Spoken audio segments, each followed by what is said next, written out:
जर तो रिकव्हरीवाला तुमच्या दारात येऊन जास्त शहाणपणा करायला लागला ना, त्याला एकच प्रश्न विचारायचा, त्याची फाटलीच पाहिजे डायरेक्टली. त्याच्या छाताडावर हात ठेवून बोलायचं, अय शाण्या आधी मागं सरक, लय मोठी जीप तुझी वळवळायला लागली आहे ना, आधी तुझं आयडी कार्ड बाहेर काढ आणि बँकेने तुझ्या माझ्या घरी पाठवल्याचं ऑथरायझेशन लेटर दाखव बरं. भावानो, आरबीआयचा कडक नियम आहे की कोणताही रिकव्हरी एजंट ग्राहकाच्या दारात गळ्यात आयडी कार्ड आणि बँकेचं ऑथरायझेशन यानी की अधिकृत लेटर असल्याशिवाय पावले टाकू शकत नाही. पण हे रोड शॉप एजंट काय करतात माहिती का, गळ्यात सोन्याची साखळी आणि अंगात एकदम मळका शर्ट घालून डायरेक्ट दादागिरी करायला येतात.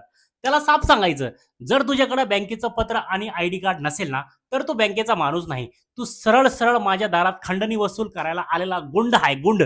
आत्ताच्या आता पोलिसात देतो तुझ्या नावावर खंडणी केस ठोकून. भावानं हे कागद मागितले ना की लायकी नसलेले बोगस एजंट तिथून कल्टी मारतात, कल्टी कल्टी. कारण त्यांना माहित असतं की आपण आता कायद्याच्या कचाट्यात घालोय. भावानो, व्हिडिओ आवडला तर शेअर करा, फॉलो करा आणि सबस्क्राईब करा. आणि आपला मित्र कोण अडचणीत असेल ना, त्याला आत्ताच्या आत्ता शेअर करून टाका.